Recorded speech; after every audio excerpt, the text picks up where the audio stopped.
ಹರೇ ಓಂ. ಎಲ್ಲರಿಗೂ ನಮಸ್ಕಾರ. ಸಣ್ಣ ಕಥೆ, ಒಳ್ಳೆಯ ಸಂದೇಶ. ಒಮ್ಮೆ ಇಬ್ಬರು ಋಷಿಗಳಿಗೆ ಒಂದು ಡೌಟ್ ಬಂತು.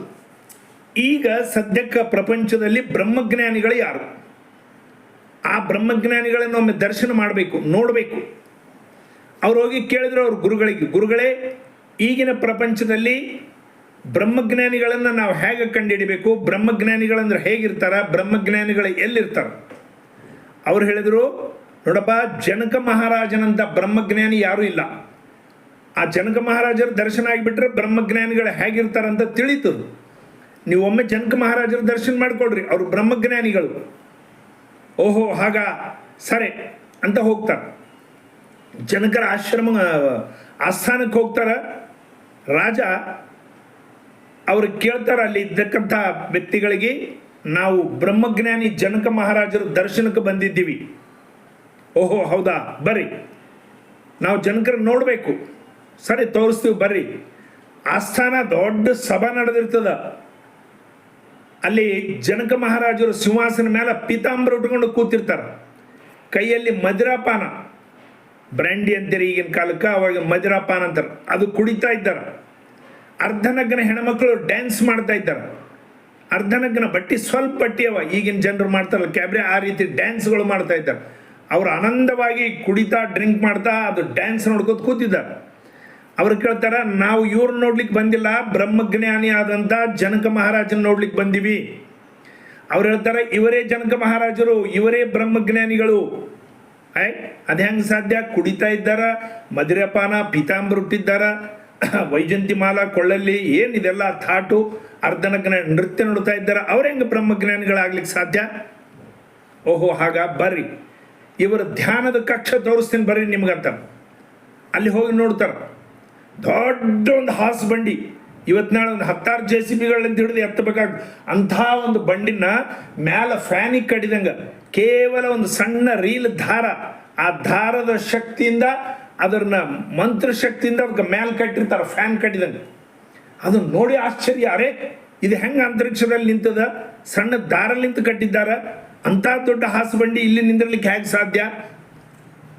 ಇದ್ರ ಕೆಳಗೆ ಹೋದಾಗ ಏನೇನು ಬಿತ್ತಂದ್ರೆ ಹೆಂಗೆ? ಇಂಥ ಅನುಮಾನಗಳು ಬರ್ತಾವ. ಅವ್ರು ಹೇಳ್ತಾರ, ಇದು ಮಂತ್ರಶಕ್ತಿಯಿಂದ ಕಟ್ಟಿಸಿದ್ದಾರ ಜನಕ ಮಹಾರಾಜರು. ಅವರು ಬ್ರಾಹ್ಮಿ ಮುಹೂರ್ತದಲ್ಲಿ 3 ಗಂಟೆಗೆ ಎದ್ದು ಗಂಗಾ ಸ್ನಾನ ಮಾಡ್ಕೊಂಡು ಬಂದು ಇದರ ಕೆಳಗೆ 2 ಗಂಟೆ ಧ್ಯಾನಕ್ಕೆ ಕೂಡ್ತಾರ.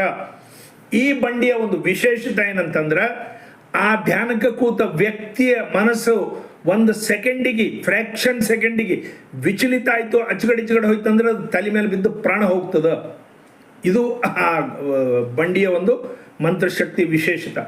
ನೀವೇನಾದರೂ ನೋಡ್ರಿ, ಒಂದು 5 ನಿಮಿಷ ಕೂತು ಅಂತ ಹೇಳ್ತಾರೆ. ಓ, ಸಾಧ್ಯ ಇಲ್ಲ, ನಮ್ಮ ಕೈಲಿ ಆಗೋದಿಲ್ರಿ, ನಾವು 1 ಸೆಕೆಂಡ್ ಕೂತೀವಿ, ನಾವು ಸತ್ಯ ಹೋಗ್ತೀವಿ ಅಂತ ಹೇಳ್ತಾರೆ. ಅಂದ್ರೆ ನೋಡ್ರಿ, ಆ ಒಂದು ಬ್ರಹ್ಮಜ್ಞಾನಿಗಳು ಹೇಗಿರ್ತಾರೆ ಅಂತ ಹೇಳಿ. ನಾವು ಶೇಖಗಾಂವ್ ಮಹಾರಾಜರಂತಿದ್ದಾರೆ, ಅವ್ರು ಹಿಂಗೆ ಕುಡಿತಾ ಇದ್ದಿದ್ದು ನೀವು ನೋಡ್ತೀರಿ, ಅವ್ರು ಚುಟ್ಟ ಸೇತ್ತಾ ಇದ್ದಿದ್ದು. ಅನೇಕ ಸಾಧು ಸಂತರು ಇರ್ತಾರೆ, ಅವರಲ್ಲಿ ವಿಶೇಷವಾದಂಥ ಶಕ್ತಿ ಇರ್ತದೆ, ಹಿಮಾಲಯದಲ್ಲಿದ್ದಾರೆ. ನಾವು ಅವ್ರ ವ್ಯಕ್ತಿಯನ್ನು ನೋಡಿ ಅಷ್ಟರ ಮೇಲೆ ಕಲ್ಪನೆ ಮಾಡ್ಲಿಕ್ಕೆ ಸಾಧ್ಯ ಆಗೋದಿಲ್ಲ. ವ್ಯಕ್ತಿಯ ಹಿಂದಿರ್ತಕ್ಕಂಥ ಮನಸ್ಥಿತಿ, ಶಕ್ತಿಯ ಅವ್ರ ಮಾನಸಿಕ ಒಂದು ಮಟ್ಟ, ಅದನ್ನೆಲ್ಲ ನೋಡ್ಬೇಕಾಗ್ತದೆ. ಕೇವಲ ವೇಷಭೂಷ, ಗಂಧ, ಅಕ್ಷತೆ, ತುಳಸಿ ಮಾಲೆ ಇದರಲ್ಲಿಂದ ನಾವು ಜಡ್ಜ್ ಮಾಡ್ಲಿಕ್ಕೆ ಆಗೋದಿಲ್ಲ. ವಿವೇಕಾನಂದರು ಅಮೇರಿಕಾ ಹೋಗಿ ಎಲ್ಲ ದೇಶಗಳು ತಿರುಗಿ ಬಂದ ಮೇಲೆ ಅವರ ಕ್ಲಾಸ್ಮೇಟ್ಸು ಕೇಳ್ತಾರೆ ಅವ್ರಿಗೆ, ವಿವೇಕಾನಂದ್ರೆ, ನಿಮ್ಮ ಗುರುಗಳು ರಾಮಕೃಷ್ಣ ಪರಮಹಂಸರು ನಿಮಗೆ ಒಂದು ಮಾತು ಹೇಳಿದ್ರು, ಹೆಣ್ಮಕ್ಕಳ ಹತ್ತಿರ ಹೋಗ್ಬೇಡ್ರಿ, ಹೆಣ್ಮಕ್ಳಿಗೆ ಕಾಲು ಮುಟ್ಟಿ ನಮಸ್ಕಾರ ಮಾಡ್ಕೊಳ್ಬೇಡ್ರಿ, ಹೆಣ್ಮಕ್ಳ ಪಕ್ಕದಲ್ಲಿ ಕೂಡಬೇಡ್ರಿ, ಜಾಗೃತಿ ಅಂತ ಹೇಳಿದ್ರು. ಜ್ಞಾಪಕದ? ವಿವೇಕಾನಂದ ಹೇಳ್ತಾರೆ, ಹೌದು ಜ್ಞಾಪಕದ. ಆದರೆ ನೀವು ವಿದೇಶಗಳಲ್ಲಿ ಹೋಗಿ ಬಂದಿದ್ದೀರಿ, ಹೆಣ್ಮಕ್ಳಿಗೆ ಸೆಕೆಂಡ್ ಕೊಟ್ಟಿದ್ದೀರಿ, ಪಕ್ಕದಲ್ಲಿ ಕೂತಿದ್ದೀರಿ, ಅವ್ರ ಜೊತೆ ಗಂಟೆಗಟ್ಟಲೆ ಮಾತಾಡಿದ್ದೀರಿ.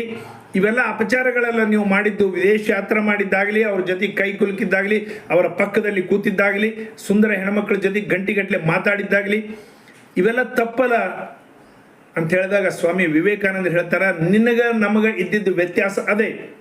ನಿನ್ನ ತಲೆಯಲ್ಲಿ ಹೆಣ್ಮಕ್ಳ ಜೊತೆಗೆ ಮಾತಾಡಬಾರ್ದು, ಹೆಣ್ಮಕ್ಳ ಪಕ್ಕದಲ್ಲಿ ಕೂಡಬಾರ್ದು, ಹೆಣ್ಮಕ್ಳ ಜೊತೆಗೆ ಗಂಟೆಗಟ್ಟಲೆ ಚರ್ಚೆ ಮಾಡಬಾರ್ದು ಅಂಥೇಳಿ ಗುರುಗಳು ನನಗೆ ಹೇಳಿದ್ದ ಖರೆ.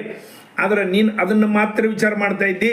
ನಾನು ಮಾತಾಡೋಕಲ್ಕ ಆಕೆ ಹೆಣ್ಮಗಳ ಗಂಡಸ ನನಗೇನು ತಲೆಗೆ ಬಂದಿಲ್ಲ. ನಾನು ಆ ಪಕ್ಕದಲ್ಲಿ ಕೂತಿದ್ದಾರ ಮಾತಾಡಿದ್ದೀನಿ, ಆ ಹೆಣ್ಮಗಳ ಗಂಡಸ ಅಂಬದು ಏನೂ ಬಂದಿಲ್ಲ. ನಾನು ವಿಷಯಗಳು ಬ್ರಹ್ಮಜ್ಞಾನದ ವಿಷಯಗಳು ಹೇಳೋದ್ರಾಗೆ ಇದ್ದೆ ನಾನು. ನೋಡ್ರಿ, ಆ ಹೆಣ್ಮಕ್ಕಳು ಗಂಡಸರ ಭಾವನೆ ಸಹಿತ ಹೊಂಟೋಗ್ಬಿಟ್ಟಿತ್ತು. ಅದರಲ್ಲಿಂದ ಮೇಲೆ ಎತ್ತರಿದ್ರು ವಿವೇಕಾನಂದರು, ಅವರು ಬ್ರಹ್ಮಜ್ಞಾನಿಗಳು. ಇನ್ನೊಬ್ಬ ಸಾಧು, ಒಬ್ಬ ಶಿಷ್ಯ, ಇಬ್ಬರು ಹೋಗ್ತಾ ಇರ್ತಾರೆ. ಒಂದು ಹಳ್ಳ ದಾಟಬೇಕಾಗ್ತದೆ. ಅಲ್ಲಿ ಒಬ್ಬ ಸುಂದರ ಯುವತಿ ಪಾಪ ಹಳ್ಳ ದಾಟಬೇಕು. ಆಕೆ ಹೇಳ್ತಾಳೆ, ಗುರುಗಳೇ ನನಗೆ ಹಳ್ಳ ದಾಟ್ಲಿಕ್ಕೆ ಆಗೋದಿಲ್ಲ, ನನಗೆ ದಾಟಿಸ್ರಿ. ಅವಾಗ ಅವ್ರು ಗಟ್ಟೆ ಹಿಡ್ಕೊಂಡು ಆ ಹುಡುಗಿನ, 18-20 ವರ್ಷದ ಹುಡುಗಿನ ಆ ಗುರುಗಳ ಗಟ್ಟೆ ಹಿಡ್ಕೊಂಡು ದಾಟಿಸ್ತಾರೆ. ಶಿಷ್ಯಗೆ ಅನುಮಾನ, ನಮ್ಮ ಗುರು ಆ ಹೆಣ್ಮಗಳು ಹಿಂಗೆ ಗಟ್ಟೆ ಹಿಡ್ಕೊಂಡು ನದಿ ದಾಟಿಸಿದ, ನಮಗೇನು ಹೆಣ್ಮಕ್ಳು ಮುಟ್ಬೇಡ ಅಂತ ಹೇಳ್ತಾನ, ತಾನೇನು ಗಟ್ಟಿ ಹಿಡ್ಕೊಂಡು ನದಿ ದಾಟಿಸೋಣ, ಏನಿದು? ಕೇಳೋಣ ಬೇಡ ಸಾಯಂಕಾಲದವರೆಗೆ ಸಂದಿಗ್ಧ ಅವನ ತಲೆಯಲ್ಲಿ ಬರ್ತಾಯಿತ್ತು. ಸಾಯಂಕಾಲ ಒಂದು ಊರಿಗೆ ಹೋದ್ರು, ಗುರು ಶಿಷ್ಯ ಇಬ್ಬರು ಕೂತರು. ಅಲ್ಲಿ ಅಂತ ಹೇಳ್ದ, ಗುರುಗಳೇ ನಾನೊಂದು ಪ್ರಶ್ನೆ ಕೇಳಬೇಕು ನಿಮ್ಗೆ. ಕೇಳಪ್ಪ, ಏನು? ಅಲ್ಲ, ನೀವು ಹೇಳ್ತೀರಿ ಹೆಣ್ಮಕ್ಳು ಮುಟ್ಟಬಾರ್ದು, ಹೆಣ್ಮಕ್ಳು ಇದು ಮಾಡಬಾರ್ದು, ದೂರ ಇರಬೇಕು, ಇವೆಲ್ಲ ಹೇಳ್ತೀರಾ. ಹೆಣ್ಮಗಳು ನೀವು ಗಟ್ಟೆ ಹಿಡ್ಕೊಂಡು ಆ ಹಳ್ಳ ದಾಟಿಸಿದ್ರಲ್ಲ, ಅದು ನಮಗೆ ಭಾಳ ಇದಾಗ್ಲಿಕ್ಕತ್ತದ. ಓಹೋ, ಬೆಳಗ್ಗೆ ನಾನು ಹಳ್ಳ ದಾಟಿಸಿದ್ದ, ನಾನು ಹೆಣ್ಮಗಳು ಅಲ್ಲಿ ಬಿಟ್ಬಿಟ್ಟೆ, ಆ ಹುಡುಗಿ ಪಾಪ ಎಲ್ಲೇ ಹೋಗಿಬಿಟ್ಲಕ್ಕಿ, ನೀನು ಇನ್ನೂ ಆಕಿನ ಹಿಡ್ಕೊಂಡು ಕೂತಿದ್ದೇನೆ ಅಂತ ಹೇಳಿದ್ರೆ, ನಾನು ಅವಾಗೇ ಬಿಟ್ಬಿಟ್ಟೆ ಆಕಿನ, ನೀನು ಇನ್ನೂ ಹಿಡ್ಕೊಂಡು ಕೂತಿದ್ದಿ, ಬೆಳಗ್ಗೆ ಹಿಡಿದು ಸಾಯಂಕಾಲ ತನಕ ಇನ್ನೂ ಅದೇ ವಿಚಾರ ಮಾಡ್ಲಿಕ್ಕತ್ತಿದ್ದಿ. ನೋಡ್ರಿ, ಆ ಬ್ರಹ್ಮಜ್ಞಾನಿಗಳ ವಿಚಾರ ಹೇಗಿರ್ತದೆ ಅಂತಂದು ಆ ತಲೆಯಲ್ಲಿ ಸಹಿತ ಬರೋದಿಲ್ಲ. ಆ ಮಟ್ಟ ದಾಟಿ ಅವ್ರು ಹೋಗಿರ್ತಾರೆ. ಹೆಣ್ಣು ಗಂಡು, ಲಿಂಗ ಸ್ತ್ರೀಲಿಂಗ ಭೂಲಿಂಗ, ಆತ್ಮ ಕೂಡ ಲಿಂಗ ಭೇದ ಇಲ್ಲ ಅಂತ ಹೇಳ್ತಾರೆ. ಸ್ತ್ರೀಲಿಂಗ ಪುಲ್ಲಿಂಗ ಆತ್ಮಗಳಿಗೆ ಲಿಂಗ ಭೇದ ಇರೋದಿಲ್ಲ, ಎಲ್ಲ ಆತ್ಮಗಳು ಜ್ಯೋತಿ ಸ್ವರೂಪ ಅಂತೇಳಿ ಹೇಳ್ತಾರೆ. ಆ ಭಾವನೆ ಲಿಂತ ಅವ್ರು ಎತ್ತರಕ್ಕೆ ಹೋಗಿರ್ತಾರೆ.